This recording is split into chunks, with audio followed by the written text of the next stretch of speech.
Welcome to the Modern Classrooms Project podcast. Each week, we bring you discussions with educators on how they use blended, self-paced, and mastery-based learning to better serve their students. We believe teachers learn best from each other, so this is our way of lifting up the voices of leaders and innovators in our community. This is the Modern Classrooms Project podcast. Hello and welcome to the Modern Classrooms Project podcast. My name is Toni Rose, and they, them pronouns, a designated hype person here at MCP, and I am joined by a 34-year educator and instructional technology specialist, Zena Brown. Welcome, Zena.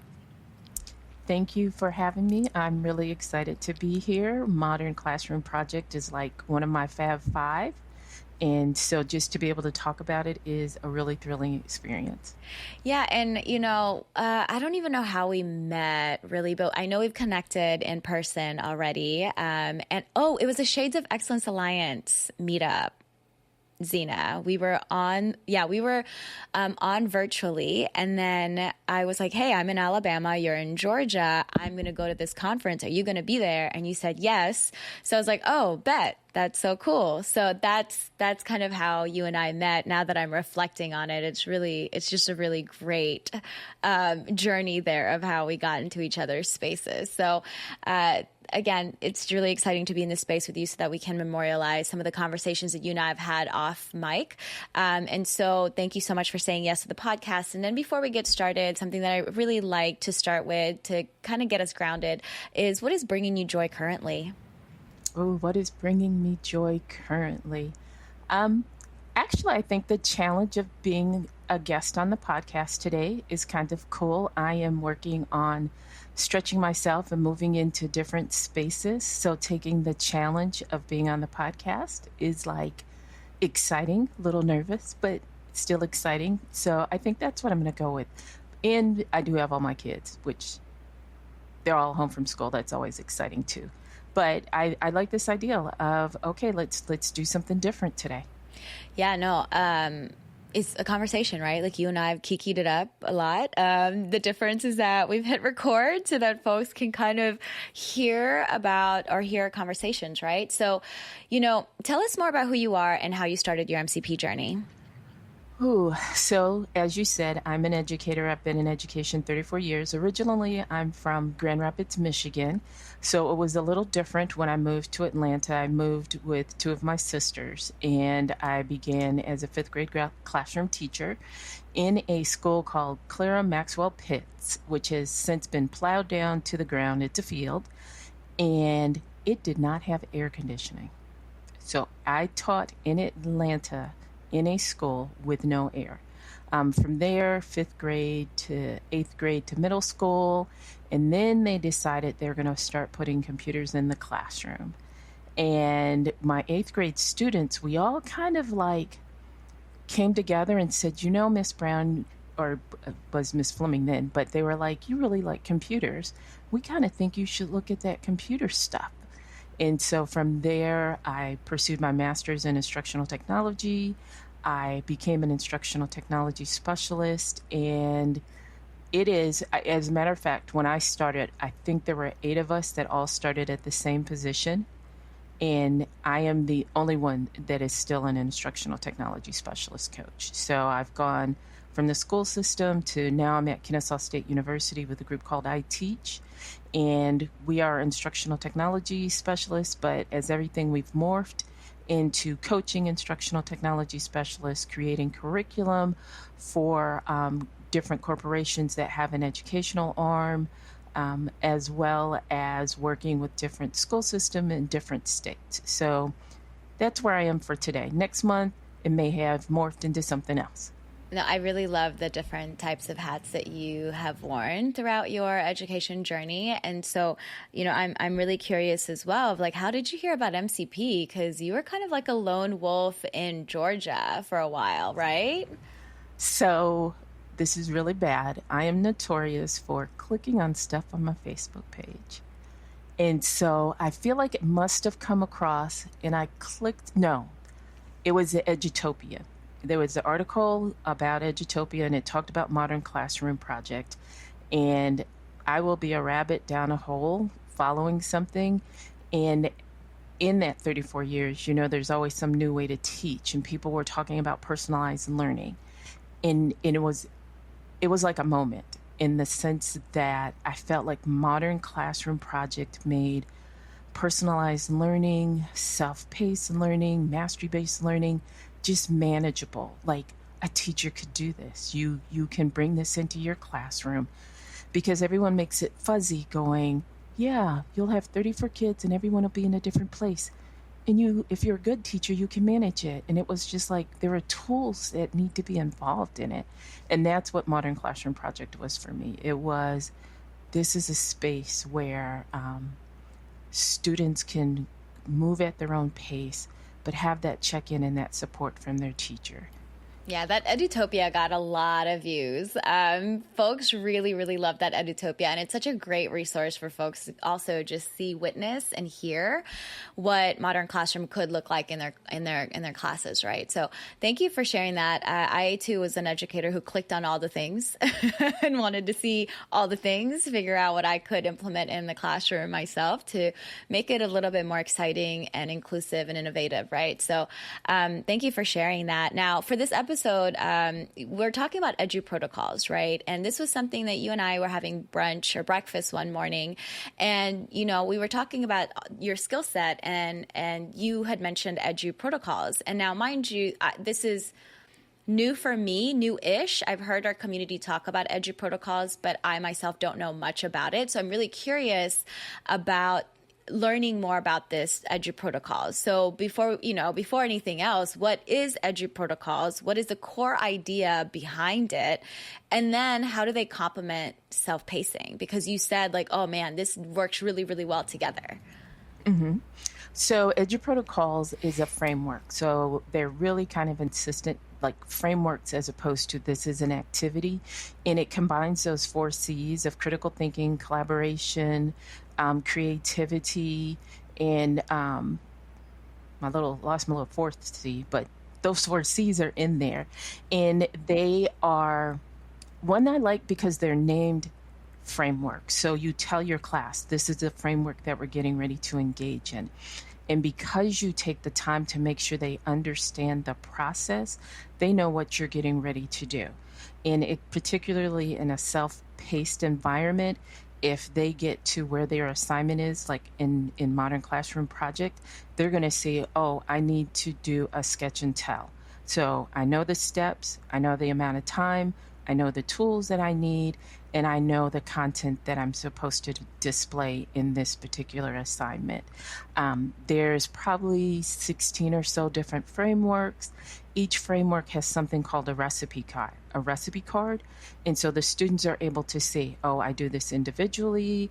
I'm going to have a template. I'm going to have some content that I'm going to read, and I'm going to produce this right here.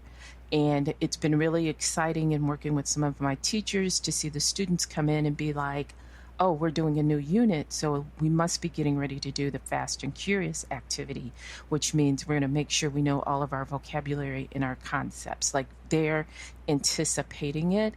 And I love that it shifts the onus to the students in that they know the steps of a process, where every day you're kind of going through the directions, and you always have that student that raises their hand going, what are we going to do? And I think one of the other things that's interesting with Eduprotocols is they're very kind of transparent in that this isn't going to really flow until you've done it like your 4th time or your 5th time, which I like the honesty in that becoming internalized, where you feel like some things are, I saw it on the video, I implemented it in class, and it fell apart. And they're going, nope, you want to start small. You want to start with something that's familiar content-wise, because you're going to focus on the process. Okay, so yeah, this got me thinking about some of the conversations that I have with teachers as well, right? Of like, hey, start out small when you're implementing self-pacing, blended learning, and mastery-based learning. And then also just a reminder that it's not going to be perfect the first time. You're going to have to reiterate over and over and over again. And I think that's with any framework, with any model, with any teaching, right? We're always reiterating because our students are different. Our students' needs are different. And things pop up. surprisingly, and maybe sometimes not a surprise, right? So I really love this concept too. And I did a quick Google, Zena. It says that the fourth C is communication. So these are actually beautiful skills that we want our students to continue practicing and doing, so that when they leave the four walls of our classroom and out of the K-12 system, right, like they become these productive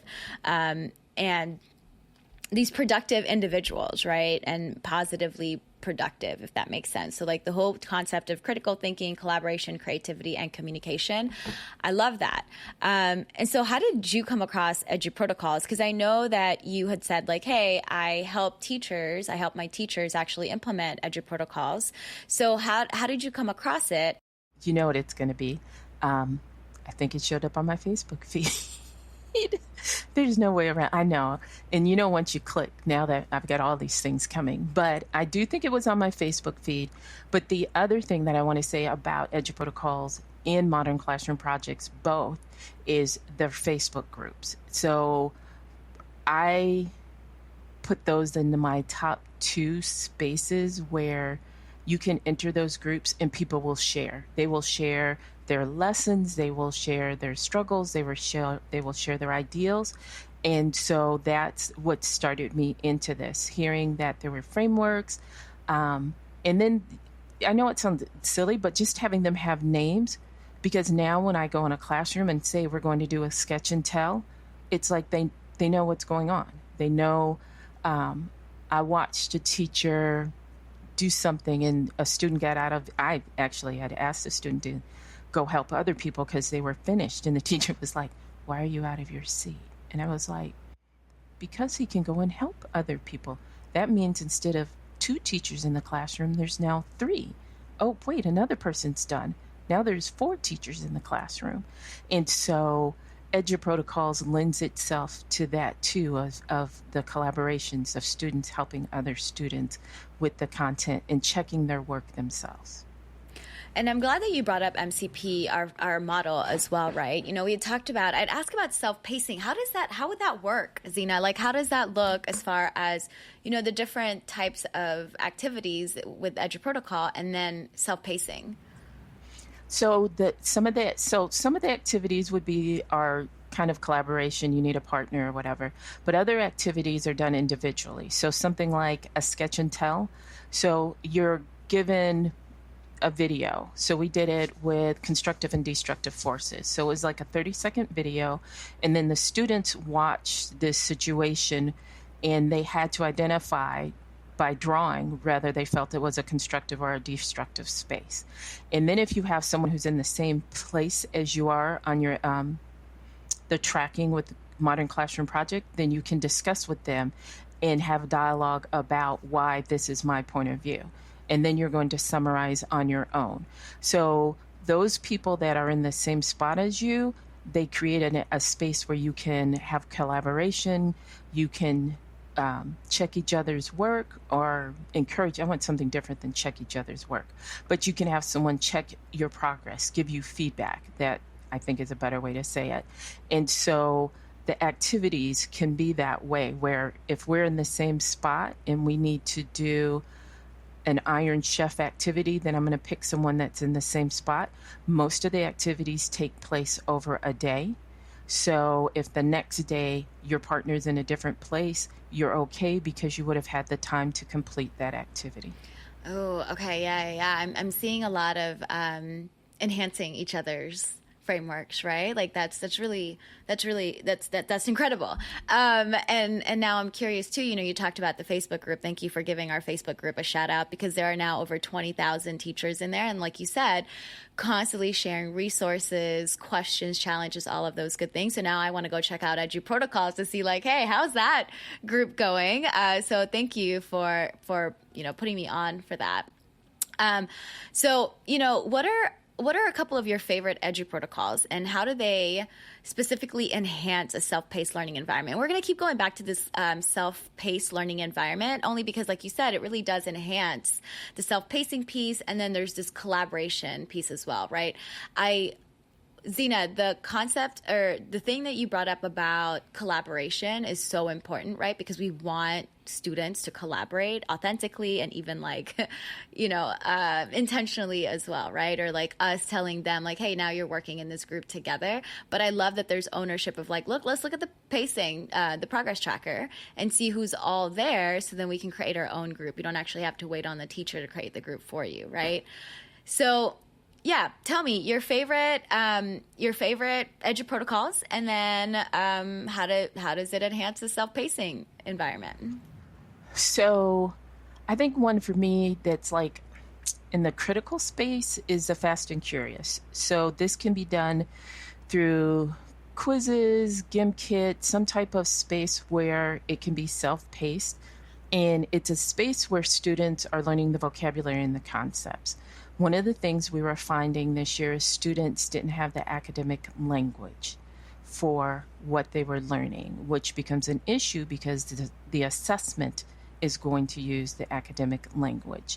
And so a Fast and Curious is kind of maybe a 10-question quizzes. So that's something that students can do individually as they're progressing through an activity in modern classroom projects.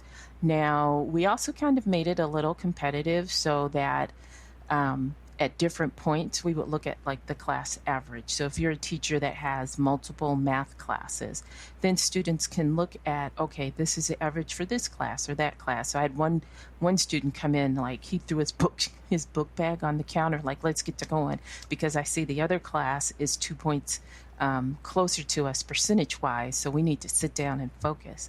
So that is kind of, to me, an Eduprotocol that you would probably use at the beginning, because you want to kind of get that check-in on how students are doing with their academic language on the content. And then another one is Iron Chef. So Iron Chef, I learned the hard way, because it's kind of all packaged together really neat. And you're like, at the end of 10 minutes, everyone should have a presentation. But I learned you also have to check in, because that's also the worries of teachers when they hear about Eduprotocols. It's the worry when they hear about Modern Classroom Project of feeling like the teacher's just going to be sitting at her desk with her feet kicked up reading a book and going, no, you need to be up and still moving around and checking on your students. So Iron Chef is where you jigsaw. So each student has a piece of the content, but we have a single presentation. So you have slide 1, I have slide 2. You may be telling me about naming numerators in terms of fractions. I may be looking up denominators. And so we're going to be answering questions. It's called Iron Chef because it also has like a special ingredient. So one of the things we did when we were doing measurement for the special ingredient was the students had to go around the classroom and find something to measure, either in feet or inches, or something they could decide you would use a yard or miles kinds of things. And then what happens is that's done within a 15-minute time frame. So again, with Modern Classroom Project, every day we may have different students at the same level, but that activity can be completed in a single session. So then once we put that together, we've now got a presentation and everyone can share their voice on their content. And then what happens is you start to build that library where now I'm listening to you explain fractions in your words, and I'm explaining fractions in my words. And you know how someone can tell you the same thing, but you don't really hear it until that third person says it just the right way. So we're creating that community of knowledge where you've got multiple opportunities to hear content, and hopefully you're like, that one person explained unit fraction just right, and it clicked for me, and now I'm ready for the next step. And like you said, it goes back to the 4 things about Eduprotocol, right? Like there's critical thinking involved, there's collaboration happening, there's creativity, and then there's this communication piece, right? And the 2 things that you mentioned, the Fast and Curious and the Iron Chef, it really does highlight all of those. I also really like the fact that you said repetition. This is something that I've been kind of hyper-focused on, is like as adults, as humans, we need to hear something 7 times before it sticks. And it may have to be 7 different ways of, hearing and gaining that knowledge. And so it's really nice to hear that, like, the students are the teachers also, right? Like they are learning from each other. And it's really great to hear too, because I know that I always tell my students, if you can talk about it, you can be about it, right? If you can get someone else to understand what it is that you're learning, then that means you've actually mastered that concept, right? So these are great. I love it. It's Fast and Curious and Iron Chef. Yeah. Okay. I love that. I don't have anything else to add on except like that's really dope. Thank you for covering your favorite Eduprotocols. How many are there? I'm curious because you named 2. Are there a lot of them? So So there's about like 16 of them, and then people morph them into different shapes and sizes. So like there's one. One of the things with modern classroom projects is you always kind of have that group check-in where we're pulling everyone together. And so there's something called Thin Slide. And this is, honest to goodness, this is the goal, is you get 1 minute. I need you to find one picture and one word that would cover what we discussed today or what this unit is meaning for you. So you give the students 1 minute, one picture, one word. Then when the minute is up, you go over, so you'll do that in a collaborative presentation space. Then when the minute is up, you will display each student's slide and they get 10 seconds to stand up and say, this is my picture, this is my one word, and you go around the class. And the ideal is like that activity, 10 minutes kind of thing. So that's where you brought the class back together and then you're like, 1, 2, 3 break, everybody go back to their own lesson. But you've had kind of that check-in on how are we doing, and you've seen other students do it. Yeah, and that's so much better than saying, what did you learn? What is your takeaway, right? Because a lot of the time students, I know my middle schoolers would say IDK, nothing. So to say, to provide this option of, hey, 1 minute, one picture, one word, to figure out, like, to showcase what you've learned, right? I love that. And it also shows our students to be concise, right? Straight to the point, with a 10-second pitch. So that's the communication piece as well, right? And the listening to each other as well. Okay. Love that. That is so great. And, you mentioned a misconception already of, when it comes to Eduprotocols and self-pacing, there is a misconception that teachers are just sitting back in their chairs and just feet up, chilling, right? No need to be there. And that is so, that is just not true. I know for me, I was busier than ever, but in the most beautiful way, because I wasn't utilizing my energy in a way that I was like, correcting behaviors or repeating myself over and over again. But I was pulling small groups. I was pulling, I was doing one-on-ones with students. So it was really intentional, but I was moving. I was very much like, I need to work with this group of students. I need to check in with this person as well, or this person was absent, so I need to go sit with them as well. But what other misconceptions or challenges can teachers face when they're trying to implement both Eduprotocols and self-pacing? So I think kind of even expanding a little bit more on the checking the students. So the first time I did it, the suggestion is we did like our favorite food. So then we weren't losing in terms of content. And I realized you are checking all the way through the process, because when we watched the student presentations, it was like, okay, they don't know that concept at all. I wonder what happened. And it was realizing because I was not up checking and moving around in that process, because it was my first time. And so I learned from my own mistakes. I think other things is trusting the idea that you need to do it multiple times, and then trusting that then makes it become the student's own learning, that when you just need to say the name and they're going to know this is a partnership we're going to have. When we started our next unit and we didn't start with Fast and Curious with going over the concepts, one student was like, that's not how we start the unit. Like, we should be learning this vocabulary and like getting a chance to quiz ourselves and make sure we know the words for the unit. So that was like, okay, like the belief is that it would stick. Well, now there's the evidence, because the student is saying we didn't start with it. Like, how am I going to learn all the concepts and vocabulary unless I get to compete, which is really important every now and then. So I think those are things about it. I don't think it's a misconception. It's a lot of work. That would definitely be one of the discussions in the Facebook group is that the Modern Classroom Projects is, yeah, you can't go into it like, oh, I'm going to start it next week. You got to think it through. And I think that's where the intentionality comes in, right? Zena, we really have to backwards plan. Like we have to be prepared showing up for our students. And so it's just really great that I'm hearing this from you. And, another thing that you said about how you'd created a task, right? And then the students were just not getting what they were getting.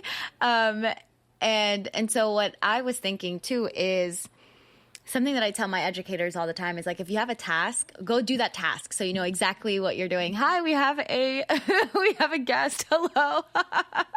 He was making sounds. Okay, there we go. No worries. But no, I was just saying, I tell the educators that I work with all the time is that when you create a task or an assessment that you want students to complete, make sure that you do it first. So you know exactly what the misconceptions of students and the things that students could struggle with. And then I would also even say like provide an example of what you want the students to create.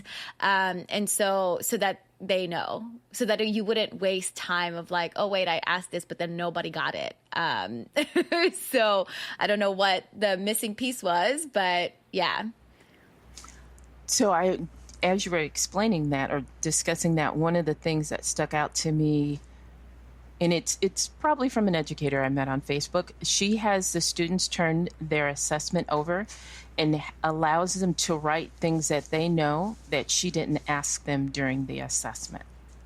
Ooh, I love that. That's so cool. I mean, it's a great way to retrieve information as well, right? I'm a huge fan of retrieval practice. So hearing that's so great. That's so great because that's another opportunity for students to showcase what they learned, what they thought was important in that lesson or the unit, right? That's really cool. Yeah. Because we actually had a situation where we really thought our kids were ready for an assessment, and it did not go well. In talking with the students, it was they thought they were, they were like, we thought they would be asking us different things than what they asked us. And in realizing they needed a space to like share what did you know, and we didn't ask you that other question. And I think that's why it's important, too, that your practice aligns with the assessment, right? Because I often hear that from students as well of like, hey, we did this thing, we learned all of this thing, but then they didn't even ask any of the things that we were doing for practice. So that's another beautiful thing about our model, too, is that like the practice needs to be aligned with the assessment, right? Like the assessment should not be a surprise to students. It is something that they've already seen, they've already felt, that they've already experienced. And it may be different numbers, maybe different content, right? But at least it's a skill that they've been practicing that they can now do on the assessment. And so one of the other things with me in Modern Classroom Project is I actually did the mentorship as well. And you all were really good at helping me go, wow, your assessment and your learning might need some bridging so that they connect correctly. And so it was not a walk in the park. It was a challenge, but it gave me that experience that you're talking about of making sure that you begin with the end in mind and that my instruction is going in that direction. Right. And that's I feel like that's a skill that's not explicitly taught to teachers, right? It's just kind of like, oh, okay, here practice, here's the assessment that's already provided by the curriculum, have fun. And that's where a lot of our students get really stressed out and then frustrated and then disheartened because it's like, oh, I studied, but then none of the things that we actually studied and went over was on the assessment. So thank you for pointing that out about the mentorship program too. Like we really hone in and like, say your practice need to mirror your assessment. Okay, great. Now, what's one piece of advice you'd give to a teacher just starting to explore integrating Eduprotocols into a self-paced classroom? Because again, those are like self-pacing is already hard itself. Teaching is hard. And then you do self-pacing. That's like another challenging layer, right? And then there's Eduprotocols as well. So what would be a great pebble, right? Small pebbles that a new teacher could start implementing? So after your direct instruction with Modern Classroom Project, think of Eduprotocol as that's where they're going to learn and practice the content that you're teaching them. So I'm learning about fractions because I'm going to watch another video and you're going to give me questions that I need to answer that go with this video. Or in something like the SIR, where they have the 3 questions that they're answering. So there's going to be a claim, an evidence, and then their response to it. So that is going to be where you are giving them text. We were actually doing Eduprotocols with DBQs. There we go. And that was a lot of intense content, but we broke it into pieces. And so it is not that you have activities and then you do an Eduprotocol framework. Your Eduprotocol framework becomes the task that they're doing on your Modern Classroom Projects tracker. Ding, ding, ding, ding, ding. That's where like the light bulb moment just now has turned on for me. And that makes so much sense. Okay, so then, for folks who are brand new, I know that you had shared a resource with us about Eduprotocols, right? Do you want to tell us a little bit more about that? So the resource I shared, again, like I said, they are really good with sharing their content. They do have a membership you could join. It's like a lifetime membership, which is always great because then you don't get billed every month and all that kind of stuff. But they also have 10 free templates of their protocols. So between Googling, searching on YouTube, and the free templates, you really could make some deep progress into utilizing Eduprotocols in the classroom. And then again, the Facebook group, there are people that will share, this is my lesson. I've gone on there and said I need a science lesson for 5th graders that have to deals with electricity. And someone's like, check this person out, look this person's name up, kind of thing. So yeah, the free templates, they probably could carry you the whole year. Yeah, and this is another reminder to lean in on your community too, right? So if you're trying to do something new, go find that group who's already doing it and lean in and lean on. And then continue to share resources with each other, because I know in our own Facebook group, we've had a couple of folks post about Eduprotocols asking, hey, does anyone have any experience with this? How do you align it with Modern Classroom? How do you use both things in the classroom? And so I think you did a really great job of just giving us ideas on how to have those two things combined in the classroom. So now I'm curious about assessment. How does that look like? How does it look as far as being able to assess student learning and progress when you're using Eduprotocols and then also self-pacing? So the result itself is your assessment. So when you're looking at the student that did the sketch and tell, and in that particular case where we did constructive and destructive forces, there was a cliff that there was like a landslide, but the pressure also pushed up this mound that was 15 feet. So ideally in that space, students would have said the video showed both constructive and destructive.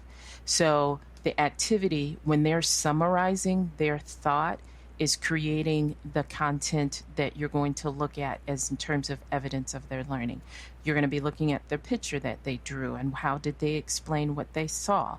So the activities or the frameworks in and of themselves are your assessment. There isn't like a 10-question Eduprotocol thing activity, but the final presentation that the students put together when they're doing the Iron Chef or when they're doing their claim, evidence, and reasoning, the way that they looked at it from 3 different perspectives, that becomes your assessment in terms of your formative assessment on how the students are doing. So I have a question about rubrics and point system, right? So you have the different Eduprotocols. Does it come with rubrics or point system or anything like that? Or is it really just open-ended for teachers to figure it out on their own or utilize what they already have? So I haven't seen any rubrics, so let me just go ahead and say that. I was trying to think if I could think of something, but the answer is no. I suppose in our creativeness as teachers, we would probably chat GPT a rubric. we do have a conversation with my AI usage in Eduprotocols are very familiar. And so that would probably be where I would start. I'm trying to think of some of the results, like, especially when you talk about the mastery-based learning part, because we've discussed the self-paced, is creating a space where students have the opportunity to correct themselves in a part of a presentation or an activity that they've done. I would like to see that kind of experience with the Eduprotocols, where you're saying, okay, in this sketch and tell, I see that you've got destructive forces. Watch the video again and see if you can tell me if you see something else happening. Because that's the whole thing with Modern Classroom Project, is that I get these multiple times, this iteration, to learn the work. And so I would want the Eduprotocols to be in that same space where I get to demonstrate mastery. Yeah, no, yes. You called out ChatGPT for rubrics, and something that I'm thinking about too is that it's really important for students to see those rubrics beforehand. Mm-hmm.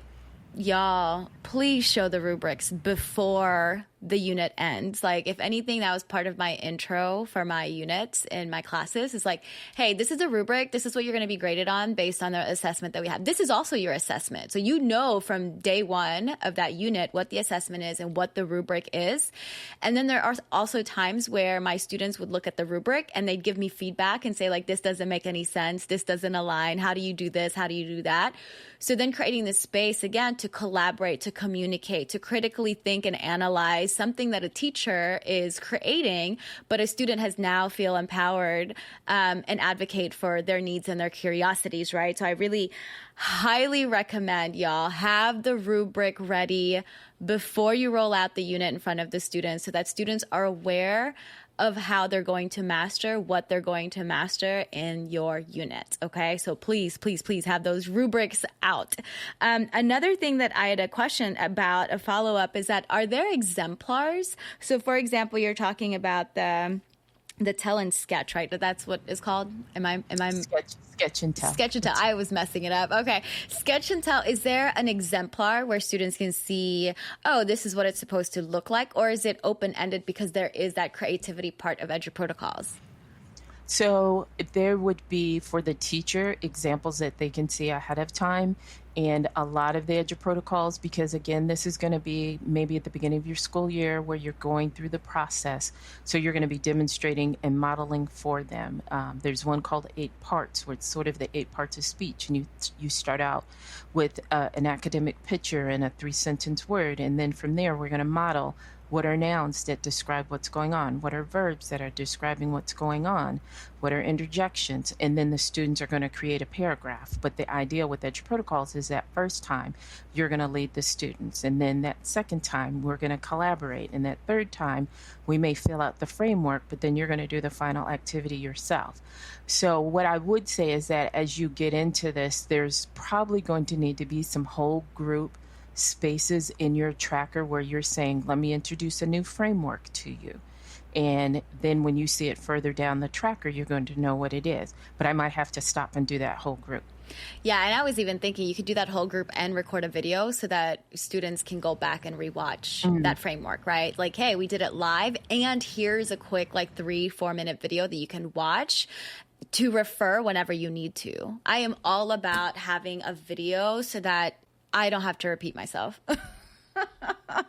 It's honestly just me. And then I'm always thinking about folks who are absent and can't make it live, right? And then I freak out about it. And I'm like, with a video, at least I know that they're going to be able to access that when they're back. Or if they really wanted to, they can access it at home if they're able to, right? So, yeah. I'm also a huge fan of exemplars, y'all.